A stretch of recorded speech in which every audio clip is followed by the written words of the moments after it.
नमस्कार. आजच्या या विश्लेषणामध्ये आपण एका अशा विषयावर बोलणार आहोत जो आपण सगळेच रोज अनुभवतो, पण त्यावर क्वचितच कोणी उघडपणे बोलतं. आज आपण डिजिटल जगाच्या पडद्यामागील मानसशास्त्र समजून घेणार आहोत. लोक ऑनलाईन जसे दिसतात आणि खऱ्या आयुष्यात ऑफलाईन असताना ते जसे असतात, या दोन गोष्टीमध्ये आजकाल जमीन अस्मानाचा फरक झालाय. हा जो भावनिक आणि प्रचंड थकावणारा फरक आहे ना, तो समजून घेणं आजच्या काळात खूप जास्त गरजेचं आहे. चला तर मग, सध्याच्या जगात आपल्याला एक अतिशय कटू पण अगदी स्पष्ट असं सत्य पाहायला मिळतं. बघा, एका बाजूला आपलं हे ऑनलाईन जीवन आहे, जिथे प्रत्येकजण एकदम आत्मविश्वासी, प्रचंड यशस्वी, सतत हसणारा आणि अगदी परिपूर्ण दिसतो. पण दुसरीकडे ऑफलाईन जगाचा वास्तव काहीतरी वेगळंच असतं. तेच लोक अनेकदा आतून चिंतेत असतात, एकटे असतात, असुरक्षित असतात आणि या सततच्या दिखाव्यामुळे पूर्णपणे थकून गेलेले असतात. यावरून एक गोष्ट अगदी क्लिअर होते, ती म्हणजे आज आपली ओळख ही फक्त एक परफॉर्मन्स किंवा नाटक बनून राहिली आहे. आपण जे दाखवतो ते आपण खरोखर नसतोच. आणि यातूनच आधुनिक युगातील एक खूप मोठा मानसिक बदल समोर येतो. आता सर्वात मनोरंजक आणि विचार करायला लावणारी गोष्ट म्हणजे समाजाने अगदी शांतपणे आपल्या आंतरिक वास्तवाला महत्त्व देणं थांबवलंय. मी खरोखर कोण आहे हा प्रश्न आता मागे पडलाय आणि त्याऐवजी मी इतरांना कसा दिसतो या बाह्य प्रदर्शनाला अवाजवी महत्त्व आलंय. हा एक असा मानसिक बदल आहे ज्याने आपल्या विचार करण्याच्या पद्धतीलाच मुळापासून बदलून टाकलंय. आता हे प्रत्यक्षात कसं घडतं ते बघूया. एक अगदी साधा उत्स्फूर्त वाटणारा क्षण ऑनलाईन शेअर करायचा म्हटलं तरी त्यामागे किती मोठी आणि थकावणारी प्रोसेस असते, नाही का? आधी तर 50 फोटो क्लिक करायचे, मग त्यातला एक निवडून तो काळजीपूर्वक एडिट करायचा, त्यावर कृत्रिम फिल्टर्स लावायचे आणि शेवटी लोक काय विचार करतील याचा विचार करून कॅप्शन 10 वेळा खोडून पुन्हा लिहायचे. हे सगळं फक्त एका पोस्टसाठी. विचार करा, फक्त एक इमेज तयार करण्यासाठी आपण किती यांत्रिक आणि हास्यास्पद पातळीवरील मेहनत घेतोय. म्हणूनच इथे सर्वात महत्त्वाचा मुद्दा हा आहे की आपण जे काही करतो त्याला आता केवळ शेअरिंग म्हणता येणार नाही. याला मानसशास्त्रामध्ये सोशल सिग्नलिंग म्हणतात. आजच्या आपल्या डिजिटल सवयी या वास्तवाचं दर्शन घडवण्यासाठी उरलेल्याच नाहीयेत, तर त्या पूर्णपणे स्वतःचं स्टेटस दाखवण्यासाठी, स्वतःचं एक ब्रँडिंग करण्यासाठी आणि समाजाकडून मान्यता मिळवण्यासाठी बनवल्या गेल्या आहेत. थोडक्यात सांगायचं तर आपण आपली ओळख स्वतःला व्यक्त करण्यासाठी नाही, तर इतरांकडून पास झाल्याची पावती मिळवण्यासाठी तयार करतोय. पण मग असा प्रश्न पडतो की मानवाला इतरांची मान्यता मिळवण्याची इतकी तीव्र गरज का भासते? तर याचं उत्तर आपल्या मानवी उत्क्रांतीमध्ये दडलंय. प्राचीन काळी जेव्हा मानव टोळ्यांमध्ये राहायचा, तेव्हा समूहात आपली प्रतिमा आणि प्रतिष्ठा कशी आहे यावरच त्याचं जगणं अवलंबून असायचं. जर टोळीने एखाद्याला नाकारलं तर त्याचं अस्तित्वच धोक्यात यायचं. त्यामुळे आपण इतरांना कसे दिसतो याची काळजी करणं ही मानवाच्या जगण्याची एक अगदी नैसर्गिक यंत्रणा होती. आता सर्वात मनोरंजक गोष्ट म्हणजे सोशल मीडियाने आपल्या याच नैसर्गिक प्रवृत्तीचा कसा अचूक गैरफायदा घेतलाय ते पहा. सोशल मीडियाने बाह्य स्वरूप, लोकप्रियता आणि लोकांच्या प्रतिक्रिया मिळवण्याची ही गरज अत्यंत टोकाला नेऊन ठेवली आहे. हे अगदी दशावताराच्या खेळासारखं झालंय. जसं दशावतारात कलाकार प्रेक्षकांनुसार वेगवेगळे मुखोटे धारण करतात ना, अगदी तसंच आजकाल लोक ऑनलाईन जगातील प्रेक्षकांसाठी वेगवेगळे भावनिक मुखोटे घालून वावरत आहेत. आणि यातून एक अत्यंत धोकादायक असमतोल निर्माण होतो.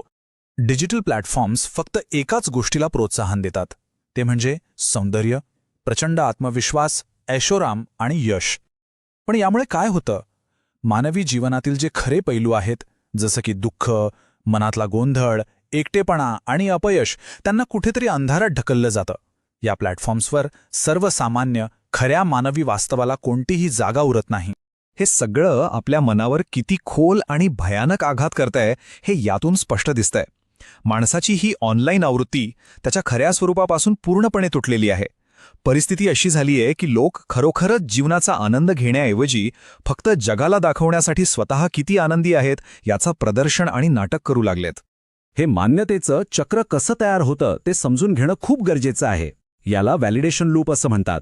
हा एक अत्यंत विषारी प्रकार आहे. इथं लाईक्स आणि कमेंट्स हे फक्त स्क्रीनवरचे आकडे राहत नाहीत, तर ते मानवी मेंदूसाठी अत्यंत व्यसनाधीन असे मानसिक अभिप्राय बनतात. आपली स्वतःची किंमत या प्रतिक्रियांवर ठरवली जाऊ लागते आणि आपण अपलोड केलेली प्रत्येक गोष्ट ही जणू काही एक मानसिक चाचणीच बनते. या सगळ्यामुळे भावनांची मोठी मोडतोड होते. विचार करा, जेव्हा आपण आपल्या स्वतःच्या पडद्यामागील अपूर्ण आणि संघर्षमय वास्तवाची तुलना इतर लोकांच्या अतिशय काळजीपूर्वक निवडलेल्या आणि एडिट केलेल्या हायलाईट्सशी करतो, तेव्हा स्वाभाविकपणे आपल्याला स्वतःचं आयुष्य कमी दर्जाचं वाटू लागतं. हा खऱ्या जगाचा आभासी जगाशी चाललेला एक अत्यंत अन्यायकारक असा लढा आहे, जो आपण रोज स्वतःशीच लढतोय.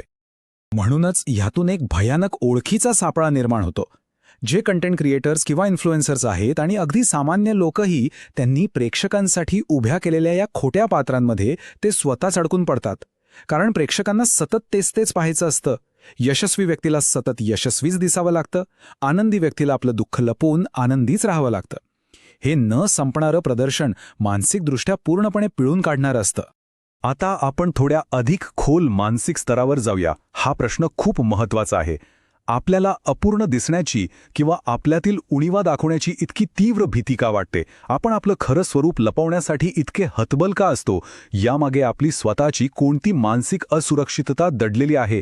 या प्रश्नाचं अचूक वैज्ञानिक कारण असं आहे की आपला मानवी मेंदू डिजिटल जगात मिळणाऱ्या टीकेला किंवा सामाजिक नकाराला अक्षरशः एक शारीरिक आणि वेदनादायक धोका म्हणून पाहतो. जेव्हा कोणी ऑनलाईन टीका करतं तेव्हा मेंदूला असं वाटतं की आपलं अस्तित्वच धोक्यात आलंय, आणि याच भीतीपोटी लोक आपल्या उणीवा जगापासून लपवून ठेवण्याचा आटोकाट प्रयत्न करतात. म्हणजेच आज आपण ऑनलाईन जे काही पाहतो ते खरं नसून एक प्रकारची ढाल आहे. हे एक फार मोठं मानसिक सत्य आहे. अतिशय काळजीपूर्वक तयार केलेली ही ऑनलाईन रूपं प्रत्यक्षात एक संरक्षण यंत्रणा आहेत. लोकांचे जजमेंट्स, लाज आणि समाजातून बहिष्कृत होण्याची भीती टाळण्यासाठी आपण स्वतःभोवती ही एक सुंदर पण खोटी भिंत उभी केली आहे. या सर्वांचा परिणाम असा झालाय की आज कोट्यावधी लोक सकाळी उठल्याबरोबर आपल्या स्वतःच्या खऱ्या भावांचा विचार न करता आज प्रेक्षकांसाठी काय पोस्ट करावं ह्याचा विचार करू लागलेत. ही आजच्या काळातील एक खूप मोठी शोकांतिका आहे. जीवन जगणं कुठेतरी मागे पडलंय आणि आपलं संपूर्ण आयुष्यच आता सोशल मीडियासाठी एक कंटेंट बनून राहिलंय. हा आधुनिक बदल कसा झालाय हे पाहिल्यास लक्षात येतं की मानवाचे रोजचे साधे अनुभव आता केवळ डिजिटल जगात मान्यता मिळवण्याचं साधन बनलेत. आपला प्रत्येक छोटा क्षण आता एक प्रदर्शन झालाय.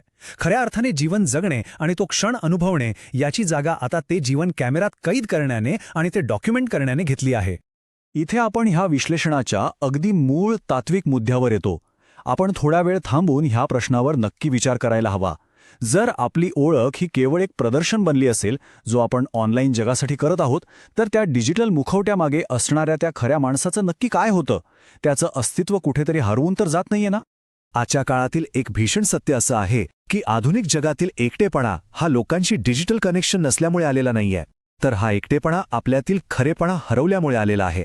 सार्वजनिक आयुष्यात हजारो लोक आपल्याला पाहत असतात, पण खाजगी आयुष्यात आपण आतून कसे आहोत हे खऱ्या अर्थाने कुणालाच माहिती नसतं. ही पोकळी अत्यंत वेदनादायक असते. खऱ्या शांततेची सुरुवात तिथेच होते, जेव्हा एखाद्या व्यक्तीला इतरांसाठी सतत परिपूर्ण दिसण्याचं हे नाटक थांबवता येतं. हा डिजिटल परफॉर्मन्स सोडून देणे आणि आपल्या खऱ्या स्वरूपाचा जसा आहे तसा स्वीकार करणे, हाच या मानसिक थकव्यातून बाहेर पडण्याचा आणि खरी भावनिक मुक्ती मिळवण्याचा एकमेव मार्ग आहे. म्हणूनच एक पाऊल मागे घेणं खूप गरजेचं आहे. ऑनलाईन काहीही पोस्ट करण्यापूर्वी थोडा वेळ थांबा आणि स्वतःला हा प्रश्न नक्की विचारा. हे क्षण खरोखरच काही अर्थपूर्ण शेअर करण्यासाठी पोस्ट केले जात आहेत की केवळ लोकांची मान्यता आणि लाईक्स मिळवण्यासाठी? यामागील आपला खरा मानसिक हेतू ओळखणं खूप महत्त्वाचं आहे. या विश्लेषणाचा समारोप करताना हा एक अतिशय शक्तिशाली विचार आहे. डिजिटल परफॉर्मन्सची खरी किंमत हीच आहे. आपण लोकांच्या नजरेत जितके परफेक्ट दिसण्याचा प्रयत्न करू, तितकेच आपण खऱ्या मानवी भावना आणि खऱ्या नात्यांपासून दूर फेकले जातो. खरा संवाद आणि खरं प्रेम हे नेहमी अपूर्णतेतच सापडतं, खोट्या परिपूर्णतेत नाही. हा विषय नक्कीच प्रत्येकाला विचार करायला लावणारा आहे. असेच मानवी मनाचे आणि मानसशास्त्राचे आणखी लपलेले पैलू समजून घेण्यासाठी सबस्क्राईब करा आणि